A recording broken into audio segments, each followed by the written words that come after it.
Hello guys, कैसे आप लोग। आज हम पढ़ेंगे मांस धातु के बारे में। इसके पहले हमने रस धातु और रक्त धातु कंप्लीट किया है। आज हम पढ़ेंगे मांस धातु। मांस धातु क्या होता है? तो जो त्वचा के नीचे लाल रंग का फैला हुआ जो विविध गतिविधियों को संपन्न करता है वो क्या है? मांस धातु होता है। तो मांस धातु एक संस्कृत का वर्ड माड़ से लिया गया है। मांस धातु से निष्पन्न हुआ है, जिसका अर्थ होता है क्या? मापने योग्य। जिसका क्या होता है? मापन किया जाता है। ठीक है। जैसे हम अब देखें तो राजक्षमा, मधुमेह जैसी व्याधियों में उपचार के अभाव में अधिक समय के पश्चात मांस का क्या हो जाता है? क्षय हो जाता है। जैसे डायग्राम में देख सकते हैं कि इस व्यक्ति क्या हुआ? मांस का क्षय हो गया है। ठीक है। तो इसके कारण अस्थि पंजर देह विकृत दिखाई देने लगता है। तो देह कैसा है? तो विकृत यानी कि डिफॉर्म दिखाई देने लगता है। अब हम देखेंगे मांस धातु, इसको अकॉर्डिंग टू मॉडर्न किससे रिलेट करते हैं? मसल से रिलेट करते हैं। निरुक्ति की बात करें तो हमने देखा कि जो त्वचा के नीचे लाल रंग का फैला हुआ है, तो क्या स्किन, सबसे ऊपर वाली लेयर क्या होती है? स्किन होती है। स्किन के नीचे क्या होती है? हमारे सपोज ये स्किन हो गई, स्किन के नीचे क्या हो गया? मांस धातु हो गया, मसल हो गया। ठीक है, मसल। उसके नीचे क्या हो गया? हमारी बोन्स, आर्टरी, वेन्स ये सब रहती है।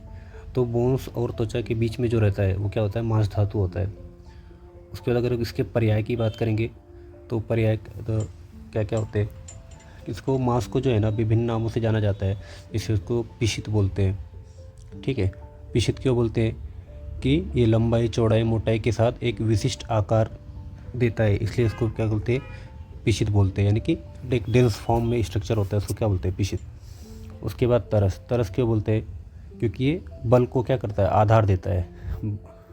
ठीक है। उसके बाद पलल। पलल का मतलब होता है जिसके द्वारा की क्रिया की जाती है, वो घटक, उसको पलल बोलते हैं। क्रव्य। क्रव्य का मतलब क्या है? जिसको देख के भय उत्पन्न हो। भय यानी किसी की अच्छी बॉडी है तो क्या हो जाता है? देख के डर लगता है। ठीक है, तो उसको क्या बोलते हैं? क्रव्य। उसके बाद रक्त तेज। रक्त तेज क्यों बोलते हैं? क्योंकि क्या होता है कि रक्त से ही इसका निर्माण होता है, इसलिए क्या बोलते हैं? रक्त तेज भी बोलते हैं। रक्त भव यानी कि रक्त से ही निर्माण होता है। इसका एक एकलौता धातु है जिसको आचार्य काश्यप के नाम से जाना जाता है। अगर काश्यप कहीं बोले तो उसका मतलब क्या है? मांस धातु। ठीक है। पेशी भी बोलते हैं। पेशी। पेशी क्या होता है कि पेशी मांस धातु का विभाजित स्वरूप है। सपोज एक ये हो गया, क्या हो गई? पेशी हो गया। ढेर सारी पेशी मिलके क्या बना रही है? मांस बना रही है। ठीक है, तो इसको क्या बोलते हैं? पेशी भी बोलते हैं। अगर हम स्थान की बात करें कि मांस धातु का स्थान कहाँ होता है शरीर में, तो वैसे तो ये संपूर्ण शरीर में होता है। मांस का तो संपूर्ण शरीर में होता है। बाह्य त्वचा, अभ्यंतर अस्थि के बीच, यानी कि जो हमारी स्किन है, सपोज ये हमारी, इसके आप ये डायग्राम देख सकते हो तो इसके ऊपर ये क्या है? हमारी मांस धातु है सारी ये। ठीक है, इसके ऊपर क्या रही होगी? स्किन रही होगी। तो स्किन और ये हमारी बोन्स होगी। तो बोन्स स्किन के बीच में क्या रहता है? ये मांस धातु रहता है। संपूर्ण शरीर में मांस धातु का अस्तित्व होता है। वैसे तो संपूर्ण शरीर में रहता है। ठीक है, अगर अस्थि संधि में ये अवयव मांस से लिप्त होते हैं, जो अस्थि और संधि ये जो अवयव होते हैं, अस्थि हो गई, ठीक है, या फिर ये हमारे ये जॉइंट्स हो गया, तो ये जो सारे अवयव है ये क्या? मांस से आच्छादित रहते हैं। यानी फिर मांस इसको चारों तरफ से क्या कर घेरा रहता है, या फिर इससे लिप्त रहता है। या फिर सिरा, स्नायु। सिरा का मतलब वेन्स, स्नायु का मतलब क्या होता है? लिगामेंट्स। ये सब जो रचनाएं होती है ये मांस का आच्छादन करती होती हैं। क्या होती है? संवरण आच्छादन होता है। यानी कि मांस ही जो वेन्स हैं हमारी, आर्टरी से, उनको क्या करता है? आच्छादन करता है, यानी कि उनको कवर करके रखता है। ठीक, यानी कि एक प्रोटेक्शन का कार्य करता है। अगर मसल देखें तो ये हमारी क्या होगी? स्केलेटल मसल हो गई। ठीक है, स्केलेटल मसल। ये हमारी क्या होगी? स्टमक की जो मसल है ये क्या होगी? स्मूथ मसल होगी। या फिर लीवर जो हो गया वो क्या? स्मूथ मसल हो गया। ठीक है, उसके बाद एक होती है कार्डियक मसल। ठीक है, अगर आपने हमारा मसल का वीडियो नहीं देखा तो हमने अकॉर्डिंग टू मॉडर्न मसल का वीडियो अपलोड कर दिया है चैनल पे, जाके देखें। संगठन की बात करें तो मांस धातु, वैसे तो हमने सारे धातुओं में ये बोल रहा है कि जो सारे कोई भी द्रव्य हो वो सर्व इदम पंचभौतिकम अस्मिन अर्थे। ये सारे द्रव्य जो है पंचभौतिक होते हैं। फिर भी अगर मांस धातु की बात करें तो जो मांस धातु होता है इसमें क्या होता है? पृथ्वी महाभूत का अधिक होता है। इसलिए क्या होता है? इसलिए मांस धातु को स्थिरता प्राप्त होती है। मतलब ये डेंस होता है और बॉडी को स्टेबल रखता है। ठीक है, आचार्य सुश्रुत कहते भी है कि मांस पार्थिव की क्या होता है? मांस में पृथ्वी महाभूत का अधिक होता है। अगर स्वरूप की बात करें तो मांस धातु की शरीर में विद्यमानता मुख्यतः पेशी के रूप में होती है। वैसे तो यह धातु शरीर के अंदर श्वास नलिका, अन्न नलिका आदि अनेक आशयों एवं अवयवों में भी रहती है। जैसे कि हमारी आर्टरीज होगी, रक्तवाहिनी में क्या होगा, आर्टरीज, वेन्स, कैपिलरी की दीवारों में भी मसल्स होती है। इसकी यथावश्यक उपस्थिति रहती है। मुख्यतः त्वचा के नीचे या फिर अस्थियों के ऊपर मांस धातु रक्तवर्ण पेशियों के रूप में होती है। ठीक है, अगर हम बात करें मांस धातु का प्रकार, तो ये दो प्रकार का होता है, एक तो पोष्य और पोषक। पोष्य मतलब इसका खुद तो पोषक होता है, और ये दूसरी धातु यानी कि मेद का भी पोषण करता है। परिणमन की बात करें, अब परिणमन यानी कि इसकी उत्पत्ति कैसे हो रही है, तो मांस धातु की उत्पत्ति कैसे होती है। तो त्रिधा परिणमन के अकॉर्डिंग अगर हम देखें तो हमको पता है कि जब रस धातु से क्या होता है, रक्त धातु से क्या होता है, मांस धातु की निर्मित होती है।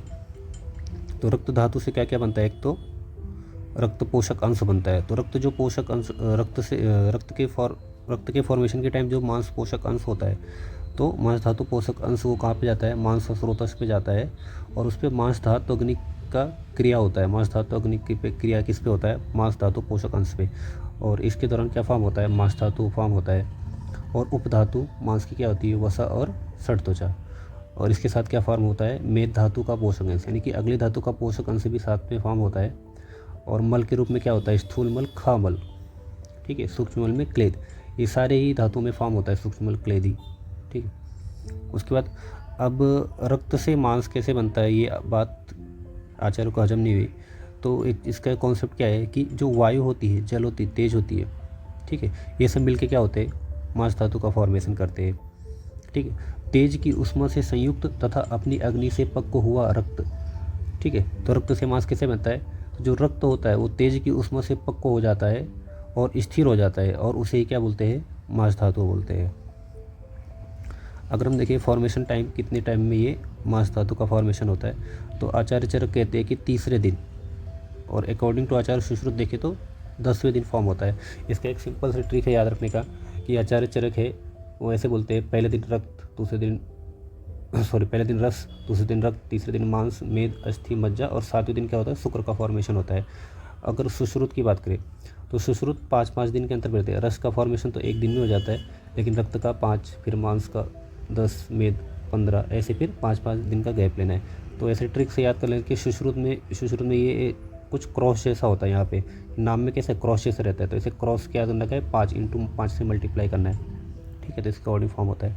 उसके बाद मांस के गुण की बात करें, सपोज ये हमारा कोई मांस है, ठीक है, ये अजा मांस है, ठीक है, मांस का गुण तो डायरेक्ट नहीं बताया है, लेकिन आचार्य चरक कहते हैं कि जो हमारा मनुष्य का मांस है वो क्या है, अजा, यानी कि अजा का मतलब बकरा, यानी कि गोट से मिलता जुलता है। तो जो अजा के गुण है वही गुण मनुष्य में या फिर ह्यूमंस में भी पाया जाता है। तो उसका ही जो गुण है वो सेम गुण कैसका होता है, मनुष्य के भी मांस का गुण होता है।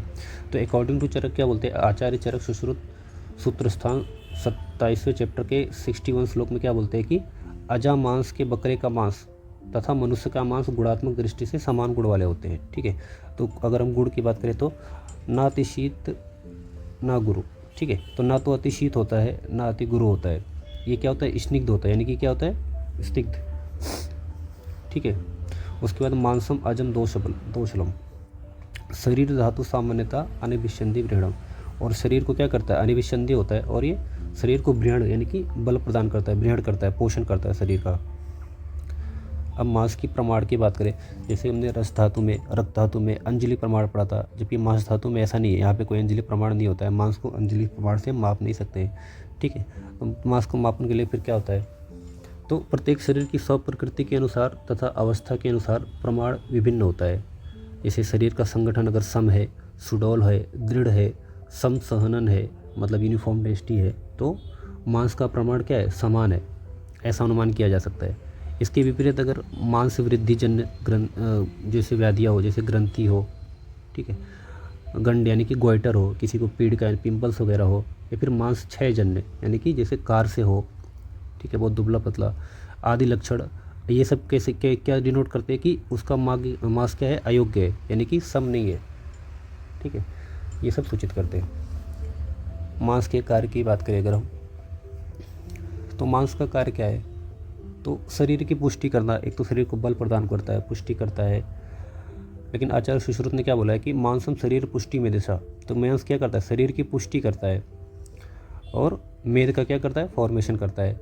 सपोज अगर कोई बॉडी है उस पर मांस हटा दो, तो मांस हटा दो तो क्या दिखेगा, बोन्स दिखेगी, आर्टरी दिखेगी, वेन्स दिखेगी, स्किन दिखेगी, उसका मांस नहीं तो शरीर कैसा कैसा खाली खाली लगेगा ना। तो इसलिए शरीर के क्या पुष्टि कौन करता है, तो मांस करता है, लेपन का कार्य।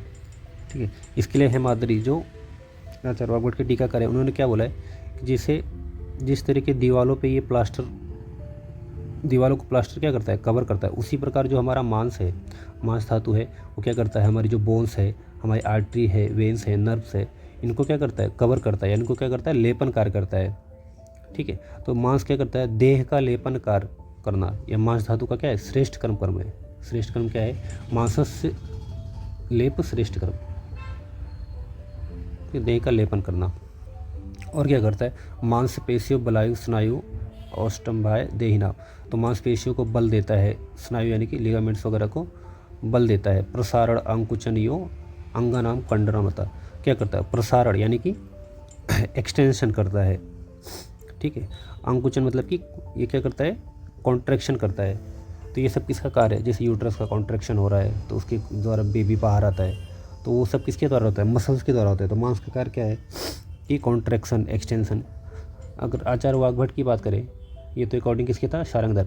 अगर आचार्य वाग्भट देखें तो उन्होंने और अच्छे से एक्सप्लेन किया है कि अंकुचन प्रसारण जो कॉन्ट्रैक्शन एक्सटेंशन था, उसके अलावा और क्या करता है, एलिवेशन करता है, डिप्रेशन करता है, या फिर सर्कमडक्शन करता है। तो ये सब गति किसके द्वारा होती है, मांस धातु के द्वारा होती है।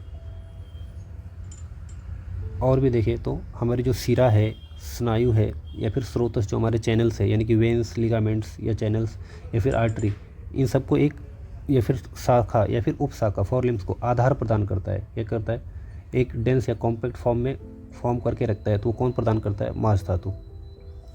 धारणा धातुआ, तो ये सभी धातु के लिए कॉमन कर्म है, ये हमें शुरू से बोलता आ रहा हूँ, और सभी धातुओं में ये कॉमन श्लोक लिख सकते हैं एग्जाम में कि मांस का किसी भी धातु का कर्म हो तो धारणा धातु, तो शरीर को धारण करना, जीवन भर क्या करना, उस शरीर को जैसा है वैसा ही बनाए रखना, ये किसी भी धातु का कार्य है। आयुष्य यानी जीवन भर शरीर को बनाए रखना, यह प्रत्येक धातु का सामान्य कार्य है। अगर मांस धातु का सारता की बात करें तो जिस व्यक्ति का शरीर क्या हो, सुडौल हो, मांसल हो, या फिर सुडौल मांसल होने का मतलब उसका जो सुडौल मांसल शरीर है वो दीर्घकाल व्यायाम से बना हुआ हो। ऐसा नहीं कि आज एक्सरसाइज किया आज ही शरीर बन गया, तो उसका सारता अच्छा नहीं होगा। जो दीर्घकाल से व्यायाम जिसने किया हो तो उसका मांसाहारता कैसा होगा, अच्छा होगा, उसका मांस बल कैसा होगा, अच्छा होगा। और जिस पुरुष में मांसाहारता अच्छी होगी उसका क्या होगा, वो क्षमावान होगा, धैर्यशील होगा, धनवान होगा, सुख और दीर्घायु को प्राप्त करेगा। मांस धातु को उपधातु की अगर बात करें तो मांसात वचा वसा त्वचा सठचा, तो मांस धातु का उपधातु वसा और सठ त्वचा है, यह अकॉर्डिंग टू चरक। अगर मांस धातु के मल की बात करें तो मांस धातु का मल जो है खामल है, और सूक्ष्म मल हमने क्लेद बात करी वो सारे में होता है। तो खामल ये आपको ऐसे याद रखना है कि जैसे खामल में कौन कौन से आते हैं। खा मतलब कि क्या होता है, खा वेगुन यहाँ पे एम्प्टी स्पेस है, जैसे कि कर्ण मल हो गया, ईयर वैक्स हो गया, या फिर नेत्र का मल हो गया। ठीक है, नासा में जो आते हैं मल, या फिर जो दंत मल है, तो ये सब क्या है, मांस धातु के मल है। अगर हम बात करें मांस धातु की वृद्धि की, तो मांस धातु की वृद्धि के लिए आचार्य वाग्भट जी क्या कहते हैं कि मांस गंड अर्बुद ग्रंथि गंडोर उदर वृद्धिता कंठादिशि मांसचा, कि मांस वृद्धि में जो गंड है, ठीक है, गंड का मतलब या गले से ले सकते हैं कि गंडमाला, गंडमाला का मतलब जो सर्वाइकल यानी कि यहाँ पे लिम्फ नोड्स होते हैं उनमें क्या होता है, स्वेलिंग हो जाती है। ठीक है, गलगंड के मुंह के तो ग्वाइटर से रिलेट कर सकते हैं। अर्बुद यानी कि ट्यूमर, ग्रंथि भी क्या होती है, एक ट्यूमर होती है सोतनुमा। ठीक है, ये सब क्या करते हैं, मांस वृद्धि जिसका होता है उसमें क्या होती है, गंडमाला, गलगंड, अर्बुद ग्रंथि ये उत्पन्न करते हैं जिसका भी मांस वृद्धि होता है। ठीक है, गंड प्रदेश यानी कि जो गाल होता है, हमारी जो चिक्स होता है। ठीक है, उरु, उरु का मतलब क्या हो गया, हमारा ये हो गया जो, ठीक है, काफ रीजन। या फिर तथा उदर प्रदेश में वृद्धि, जो उदर उसका क्या हो जाए, इसका मांस वृद्धि होता है, उसका पेट क्या हो जाता है, फूल जाता है, या फिर वहाँ पे मांस का एक्यूमुलेशन ज़्यादा हो जाता है। और कंठ आदि में अधिमांसता को उत्पन्न करती है। उसका नेक रीजन में ऐसे मांस क्या होता है, मांस गले में से मांस ऐसे लटकती हुई दिखाई देती है, तो उसका क्या हमें समझना चाहिए कि उसका मांस वृद्धि हो गया है। आचार्य सुश्रुत भी ऐसे कहते हैं कि मांस गंड ओष्ठ उपस्थ उरु बाहु जंघासु वृद्धि गुरु गात्रता चा, कि मांस वृद्धि में जो स्पीक है, स्पीक यानी बटॉक्स, हमारा ये जो रीजन है ये क्या है, बटॉक्स है। ठीक है, या फिर गंड प्रदेश गाल है, हमारा ओष्ठ है, उपस्थ यानी कि जेनाइटल रीजन में, या फिर उरु रीजन में, या फिर बाहु, या फिर जंघा। ठीक है, इस रीजन में मांस की अति वृद्धि होती है और शरीर कैसा हो जाता है, भारी भारी लगता है, शरीर में भारीपन होता है। अगर हम बात करें मांस 6 की, तो मांसक्षय का क्या है कि मांसे अक्षगलानी गंड स्फिक शुष्कता संधि वेदना।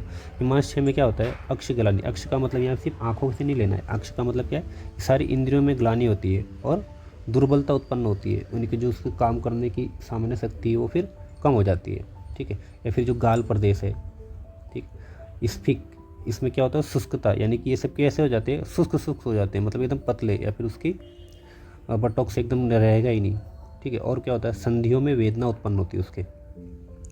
मांस क्षय विशेषण स्फिक ग्रीवो उदर शुष्कता। तो आचार्य चरक क्या कहते हैं कि मांस क्षय में विशेषण क्या होता है, स्फिक, यानी कि जो हमारी बटॉक्स होती है, हमारी ये बटॉक्स देख सकते हैं, ये जो बटॉक्स होती है इसमें क्या होती है, शुष्कता होती है ग्रीवा में और उदर में, यानी कि उसका जो पेट है, ठीक है, उसका जो बटॉक्स है और उसकी जो ग्रीवा है, तीनों में विशेषता शुष्कता होती है, ठीक है। विशेष रूप से स्फिक, ग्रीवा और उदर में शुष्कता आ जाती है। तो ये मांसक्षय के लक्षण है। ऐसे में सारे धातुओं को वीडियो का लेक्चर आगे लेने वाला हूँ, तो कृपया करके चैनल को सब्सक्राइब करें और ताकि आपको एक भी इम्पोर्टेंट टॉपिक मिस नहीं हो। Thank you.